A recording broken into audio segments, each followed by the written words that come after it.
Après un trimestre de grandes controverses qui nous a retenus pour l'école du sabbat, nous tournons la page vers l'évangile de Marc, qui va faire l'objet de notre réflexion pendant ce prochain trimestre. Et puis après, je vous annonce, si vous ne le savez pas encore, que ce sera l'évangile de Jean. 6 mois de bonheur. J'ai pas dit après, non, 6 mois de bonheur.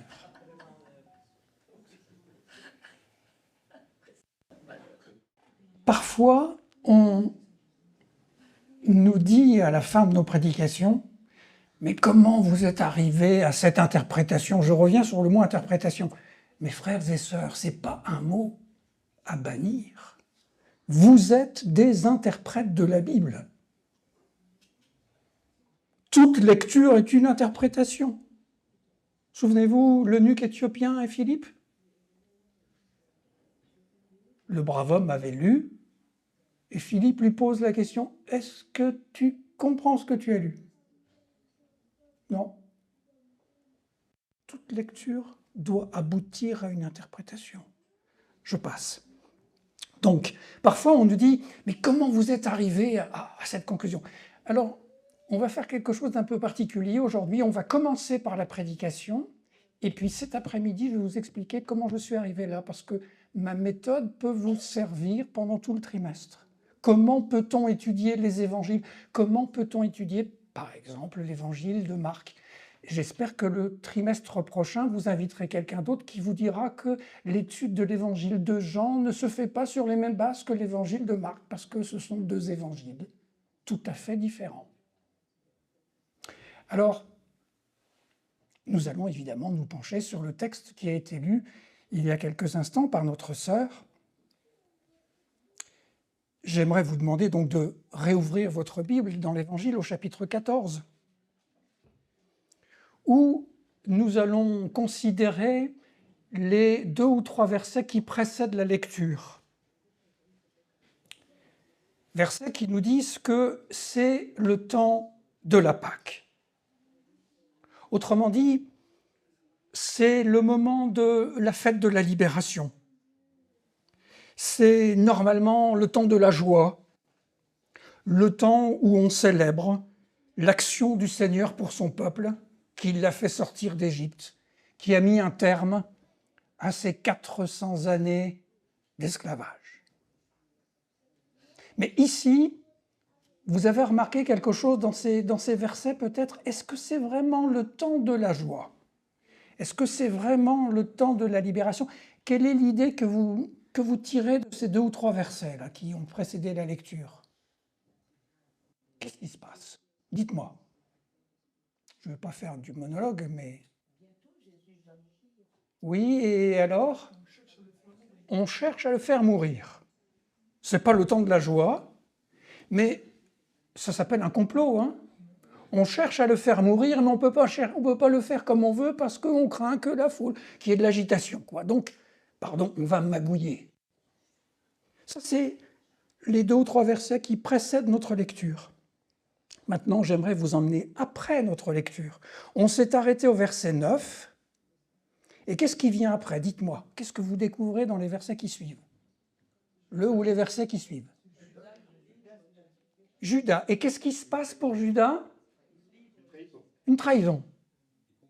Vous remarquez que notre histoire de cette femme qui va oindre Jésus est entourée par 2 versets complotistes, comme on dit aujourd'hui.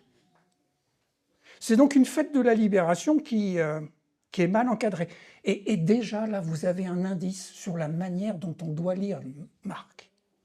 Marc, il n'est pas tout à fait belge, parce qu'en Belgique, on n'aime pas trop les sandwichs, on préfère les tartines. J'ai grandi dans le nord de la France, à Lille, donc la Belgique, je sais, hein, je connais. Sandwich, c'est une pratique de Marc. Il entoure une histoire par 2 notices qui donnent un peu une clé d'interprétation. Ce dont il s'agit ici, et que nous allons considérer ensemble, s'inscrit dans ce cadre complotiste. On veut mettre Jésus à mort. Alors, donc, première chose à apprendre, Marc, le spécialiste des sandwichs, et vous avez sans doute remarqué que le premier personnage reste une femme anonyme. On n'a pas de nom. On n'a pas de nom. Marc n'est pas trop intéressé à ce genre de détails. On verra plus tard, tout à l'heure, qu'il y a d'autres personnages anonymes et que quand parfois les personnages sont nommés, c'est pas forcément bon signe. Et quand il n'y a pas de détails qui sont donnés, ce n'est pas à nous de suppléer ce qui manque. Ah, je n'ai pas le nom de cette femme, alors vite je vais aller dans les autres évangiles qui racontent la même histoire pour découvrir qu'elle s'appelle Marie. Non, laissez tomber Marie. Marie, c'est une autre histoire.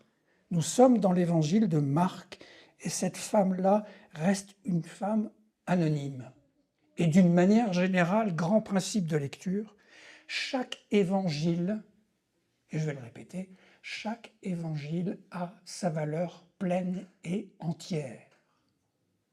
Nous ne sommes pas là pour superposer les évangiles. Si je prends mon téléphone et que je l'utilise comme appareil photo et que tout à coup je prends une photo, là devant, une fois, puis 2 fois, puis 3 fois, puis 4 fois, et que je les superpose, est-ce que j'aurai une image de la réalité? Absolument pas. J'aurai quelque chose d'illisible, de flou, de grâce. Ne faites pas du mauvais potage, comme on en sert parfois dans les institutions, comme Newbold ou comme Collonges. Le vendredi soir ou le samedi soir est un repas terrible. Vous voyez ce que je veux dire? C'est le potage. De fin de semaine, on a vidé les restes, on a tout mis dans la marmite, on a passé le broyeur et on mange de la soupe. Et on est incapable de dire s'il y a des carottes, des tomates, tout. Ne faites pas de l'évangile de Marc un embrouillamini, une soupe de mauvais goût. Marc, il a été inspiré à 100% par le Saint-Esprit. Et quand plus tard, j'y reviendrai cet après-midi, furent écrits les évangiles de Matthieu et les évangiles de Luc, le Seigneur n'a pas dit à Matthieu, bon, écoute, tu sais, ton copain Marc, il a mal fait le boulot, il y a des choses qu'il faut ajouter, il faut compléter un petit peu. Alors, s'il te plaît, écris ton évangile. Puis, il n'a pas dit à Luc la même chose. Et puis après, 30 ou 40 ans plus tard, il n'a pas dit à Jean, écoute, ils ont vraiment mal travaillé, réécrit un vrai évangile. Non. Le Saint-Esprit, il est à 100% chez Marc. Il est à 100% chez Marc. Et si nous ajoutons les évangiles les uns aux autres, nous brouillons les pistes. Donc il faut faire une lecture détaillée de chaque évangile et les prendre pour ce qu'ils disent. Alors, ici, donc je n'ai pas le nom de la femme. Par contre, l'espace est défini. Vous avez noté, nous sommes à quel endroit? À Béthanie. Alors, une chose à la fois. À Béthanie, fête de Pâques, grande fête. Normalement, on devrait être où? C'est quoi cette histoire? Grande fête, Jérusalem, la Pâques, et on se trouve au petit village à côté, Béthanie. C'est-à-dire qu'on se trouve en dehors du temple, on se trouve en dehors de la ville sainte, on se trouve en dehors des lieux de l'autorité bien pensante. À Jérusalem, il y a les scribes, il y a les pharisiens, il y a tous les gens qui sont détenteurs du savoir. On se trouve en dehors. Et souvent, vous allez le voir, pendant ce trimestre, Marc nous amène en dehors. En dehors des lieux de bien-pensance, de bienséance. Et en plus, alors je vais vous rejoindre, maintenant vous avez dit, à Béthanie,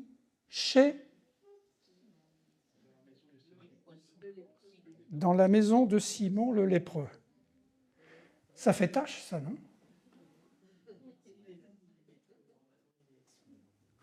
Exact. Et en plus à Pâques, quand vous pensez qu'on fait la trace et la chasse à toute miette de levain là, dans les tiroirs, encore chez les juifs orthodoxes aujourd'hui. Hein. Il y a toute une liste, si vous allez un peu vous renseigner auprès des synagogues, qui vous disent ce qu'il faut faire. En particulier dans la salle de bain, vider tous les produits, parce qu'il peut y avoir du levain dans tel ou tel médicament. Et puis surtout vérifier la boîte à gants de la voiture, parce que vous avez sans doute mis des biscuits, donc il y a des miettes. Et tout ça, c'est l'impureté. Alors là, c'est bien plus que cela. Hein. C'est bien plus que des miettes de sandwich qui sont restées collées sur le pare-brise.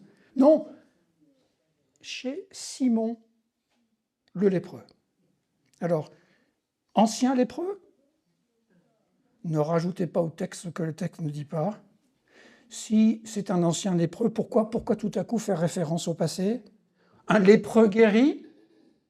Ben, s'il est guéri, pourquoi la guérison n'est pas racontée? Un toujours lépreux? Ben oui, un toujours lépreux qui fait rupture avec notre compréhension bien pensante. Jésus prépare la Pâque chez un impur. Et non seulement il devient par lui-même, du même coup, impur, mais tous ceux qui sont avec lui, dans la maison de Simon le lépreux, impurs. Marc, autre leçon, oui, je ponctue. Marc reviendra régulièrement sur ce thème de l'impureté face à la pureté. Il y consacrera tout un chapitre, au chapitre 7, chapitre difficile, je vous préviens déjà. Il déclare tous les aliments purs. J'ai le droit de manger du porc? Vous donnerez la réponse. Hein. C'est quoi cette histoire? Les Juifs à l'époque étaient obsédés par la pureté. On a des écrits en dehors du Nouveau Testament et de l'Ancien Testament qui confirment cela dans leur pratique, obsédés par la pureté. Ici, Jésus dépasse ce cadre-là. Entre parenthèses, la pureté, souvent, ça fait partie de nos obsessions, encore adventistes. Hein. Obsession, pureté socio-culturelle, il y a des gens qu'on ne fréquente pas. Il y a des lieux qu'on ne fréquente pas. Il y a des groupes qu'on ne fréquente pas. Bon, je ne sais pas ce qui se passe ici en Belgique, mais on ne fréquente pas les cathos dans certains endroits. On ne fréquente pas les gens qui ont une sexualité un petit peu différente. Jésus est ici chez Simon le lépreux, car lui, systématiquement, il se met du côté de ceux qui sont hors cadre, c'est-à-dire les lépreux, pas seulement ici, les femmes de mauvaise vie, les pécheurs. Tout ça, c'est son univers, son cadre privilégié. Ça fait partie de l'évangile de Marc. Et puis après le code du lieu, il y a encore une autre dimension, j'appelle ça l'espace. Et le code de l'espace va jouer un rôle important dans l'évangile de Marc. Vous vous souvenez le baptême de Jésus, au chapitre 1er? Le baptême de Jésus a lieu avec Jésus qui sort de l'endroit où il était. Vous serez très attentifs en lisant l'évangile de Marc au franchissement des frontières. Et je parlerai cet après-midi d'une autre frontière, je peux déjà le mentionner. Le lac est une frontière chez Marc. Dès l'instant, je suis sûr que vous savez la réponse, dès l'instant où Jésus franchit la frontière, il rencontre, quand il franchit la frontière du lac, qu'est-ce qui se passe de l'autre côté? Il y a les démons. Franchir la frontière, et de l'autre côté, il y a les démons. Alors ici, on n'en est pas là. Concentrons-nous sur l'acte posé par la femme. Elle brisa le flacon et répandit le parfum sur la tête de Jésus. Briser un flacon d'albâtre. C'est un acte délibéré, ce n'est pas un accident. Hein. Elle n'a pas fait un geste maladroit, puis tout à coup, le vase s'est cassé. D'ailleurs, l'albâtre, c'est assez solide, ça ne se casse pas comme ça. Hein. Donc c'est vraiment un acte délibéré, non accidentel. C'est un acte irréversible, une fois que c'est cassé, c'est cassé. Aucune marche arrière possible. Pourquoi briser? Il aurait suffi de verser le parfum. C'est un acte absolu. il n'y aura plus rien, plus une seule goutte, dans le flacon. C'est un acte sans explication, c'est un acte irrationnel. N'ajoutez pas au récit de Marc une mauvaise interprétation du genre « elle a fait ça pour couronner Jésus ». Parce qu'elle a considéré que Jésus, c'était le Messie à couronner le roi. Ben, manque de chance, on ne couronne pas les rois ou les messies avec du parfum. On verse quoi à la place? De l'huile. Et on ne change pas de produit comme cela. Donc, ce n'est pas un acte de couronnement. Ne mettons pas dans le texte une explication qui vient de nous, mauvaise interprétation, alors que dans le texte, il y a une interprétation qui vient de Jésus. Donc c'est l'interprétation de Jésus qui compte, on va y venir dans un instant. C'est lui qui va donner le sens à l'acte. Patience quand on lit la Bible. N'allons pas trop vite, mettons nos pas dans les pas de l'auteur. Parfois l'auteur est lent, il faut prendre son temps et pas accélérer le rythme, on est toujours trop pressé. Alors, maintenant que cet acte est posé, qu'est-ce qui se passe? Quelques-uns s'indignaient. Anonyme. Quelques-uns s'indignaient. Encore et toujours, les anonymes, les indignés n'ont pas de nom dans ce texte. D'ailleurs, ils n'en méritent pas. C'est ce qu'on appelle, c'est Jacques Dougan qui m'a donné cette formule. Aux États-Unis, on appelle ça les CB, Concerned Brothers. Les frères qui ont toujours de la préoccupation, qui sont concernés, qui sont indignés. Les frères et sœurs indignés. C'est plus comme avant dans l'Église. On ne prêche plus les mêmes sujets. D'ailleurs, tout à l'heure, superbement, avec Apocalypse 13, on a, à juste titre, évacué l'explication traditionnelle adventiste, qui remonte à très loin. J'attendais que quelqu'un balance le Vicarius Filii Dei sur 666. Heureusement, ça n'est pas venu. Mais il y a des Concerned Brothers, il y en a peut-être ici, et on les respecte, qui sont indignés pour cela. C'est plus comme avant. Les jeunes, ils font un peu n'importe quoi dans leur réunion de jeunesse. On en a encore parlé dans la voiture avec le pasteur. Il y a même des jeunes qui vivent ensemble sans être mariés. C'est plus comme avant. Ces quelques-uns qui s'indignent, ils ont raison ici dans cette histoire. Imaginez Christian Sabot, votre trésorier, et quelqu'un qui arrive avec un chèque du montant de ce parfum-là. Vous voyez la tête de Christian? Ça vaut combien, là, le parfum qui a été gaspillé, pardon? Très cher. Bon, 300 deniers, ça fait un salaire annuel. Allez, je ne sais pas combien c'est en Belgique, c'est à peu près comme en France, entre 20 et 30 000 euros, salaire moyen. 20 ou 30 000 euros, tchap, en quelques secondes, il n'y a plus rien. Ils s'indignent, ils ont raison de s'indigner. Vous imaginez, Christian leur dit, bah oui, mettez ça à drap et ne gâchez pas ça comme cela. Un pognon de dingue, comme dirait le président Macron. Un pognon de dingue. 30 000 euros. Et la plupart d'entre nous, on parlait d'argent tout à l'heure, on serait bien content d'avoir cette somme dans la poche. Et vous remarquez qu'ici, donc, la bonne remarque des indignés, on n'aurait plus donné ça aux pauvres. Et vous remarquez l'interprétation de Jésus. Qu'est-ce que Jésus dit?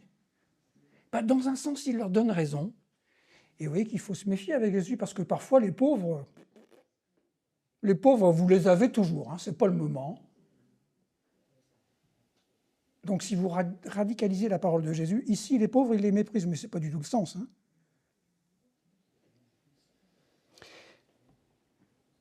Bonne parole des indignés. On aurait pu donner cet argent aux pauvres. Ça vous est jamais arrivé dans une réunion d'église ou dans une classe d'école du sabbat d'avoir une bonne idée?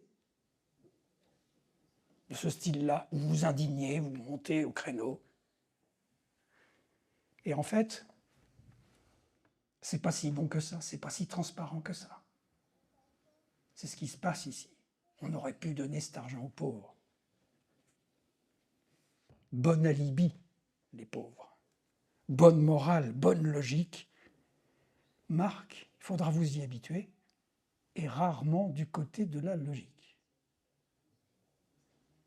Jésus va requalifier l'acte de la femme. Il prend sa défense. Laissez-la. Elle a fait une belle œuvre à mon égard. Il y en a beaucoup dans l'Évangile, des gens qui ont entendu cette phrase de Jésus. Il ou elle a fait une belle œuvre à mon égard. À mon avis, c'est la seule. Et Jésus ajoute, elle a fait ce qu'elle a pu. Ça, c'est l'une des expressions de la grandeur de l'Évangile. L'Évangile n'est pas une exigence qui nous dépasse. C'est le Seigneur qui nous dit, ou qui dit, tu as fait ce que tu as pu. Tout le monde ne peut pas courir le 100 mètres en 9 secondes. Tu peux pas, mais tu as fait ce que tu as pu. Tout le monde ne peut pas sauter 6 mètres 34, on en est à la perche, mais tu as fait ce que tu as pu. Reconnaissons que nous ne sommes pas tous des cyclistes patentés ou des alpinistes ou ceci ou cela. À chacun de faire ce qu'il peut. Et nous ne sommes pas tous les mêmes, pour différentes raisons. Pour différentes raisons. Bonne contribution de cette femme. Tu as fait ce que tu as pu. Ce n'est pas une affaire de quantité, mais c'est une affaire d'engagement, de qualité. Le salut, pas par la quantité des bonnes œuvres, mais par la potentialité. Ce qu'elle pouvait faire, rien de plus, rien de moins. Jésus ne nous demande pas l'impossible. La barre n'est pas à la même hauteur pour tout le monde, pas de haute, à manquer parfois le saut de l'obstacle. Le Seigneur aura pour nous, chacun de nous, un seul commentaire, une seule question. Est-ce que tu as fait ce que tu pouvais ? Qu'est-ce qu'elle a fait, cette femme ? Elle a fait quelque chose que seul Marc met en évidence. C'est pourquoi je dois me concentrer sur la lecture de Marc, sinon, comme on le verra cet après-midi, je brouille tout et je manque tout. Qu'est-ce qu'elle a fait ? Dites-moi. Relisez attentivement le commentaire de Jésus concernant l'acte de la femme. Il emploie un petit mot qui dit tout, et il est le seul à l'employer, ce petit mot. Elle a anticipé. Oui. Elle a embaumé d'avance mon corps. Dites-moi, qui embaume-t-on en règle générale ? Les morts. Et Jésus est vivant, totalement vivant. Qu'est-ce que c'est que ça ? Elle a compris que le moment était venu et qu'il fallait préparer le corps de Jésus pour la suite. Quand on fait quelque chose d'avance, comme dit le texte, quel qualificatif mérite-t-on ? Prévoyance. Prévoyance, oui. Pardon ? Eh bien oui. Prévoyance, c'est la comptable. Hein. Caisse de prévoyance.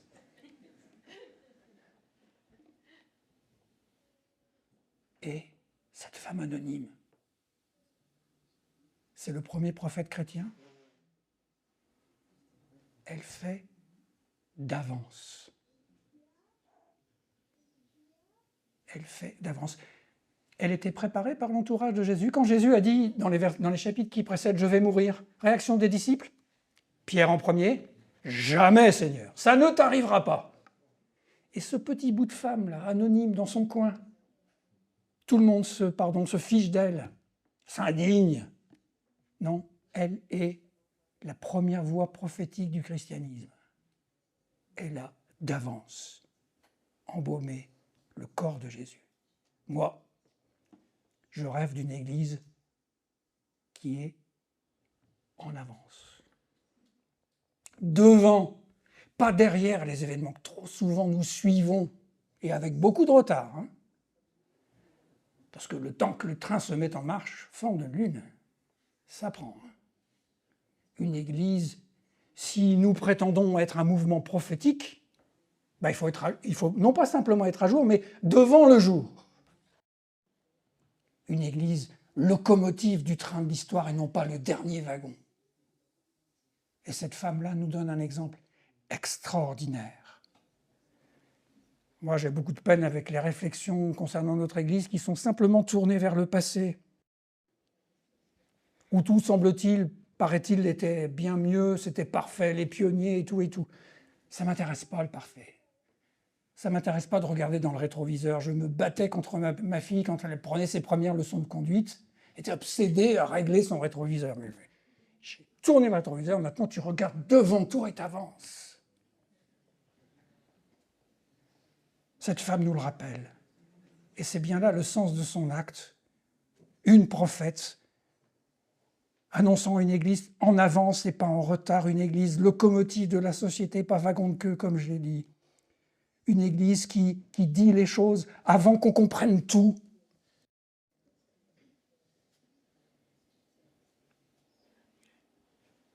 Le prophète anonyme, vous avez remarqué dans cette histoire, le prophète anonyme a payé très cher, 30 000 €. Et qu'est-ce qu'on a dans les versets juste après qui racontent l'histoire de Judas? Il a donné Jésus pour du fric, l'argent dont on parlait tout à l'heure.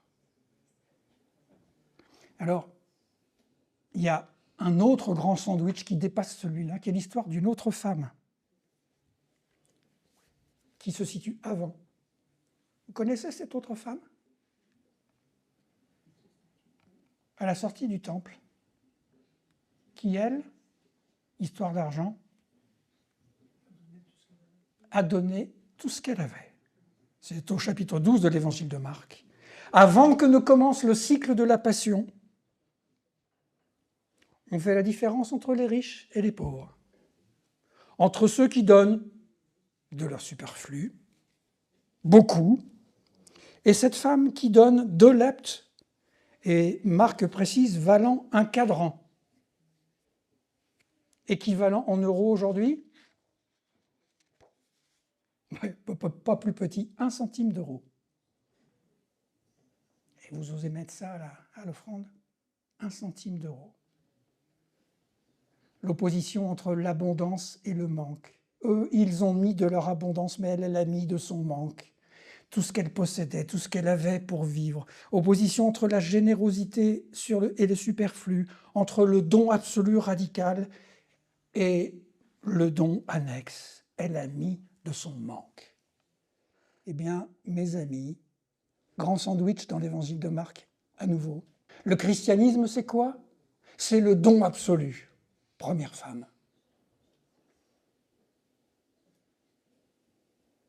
Et cet après-midi, je donnerai quelques commentaires d'Ellen White sur cet épisode. Il y en a plusieurs avec des sens différents, c'est très intéressant. Il y en a un qui cible cette idée-là, le don absolu. Et puis l'autre, c'est la prophétie, voire plus loin. 2 femmes qui encadrent la passion de Jésus, 2 femmes anonymes, mais dont on parle encore et encore. 2 vrais disciples, 2 personnages de l'absolu. La première comprend que le christianisme repose sur le don, la seconde que le christianisme est anticipation. 2 femmes bien loin de nos petits calculs mesquins, 2 femmes bien loin de nos discussions bibliques compliquées, 2 femmes pratiques, 2 femmes qui forcent l'admiration, 2 femmes à imiter. Et je le dirai cet après-midi, mais pour tous ceux qui ne sont pas là, je peux le dire aussi maintenant, soyez attentifs si vous utilisez une bonne traduction au temps des verbes dans l'évangile de Marc. Souvent, Marc raconte des épisodes passés au temps présent.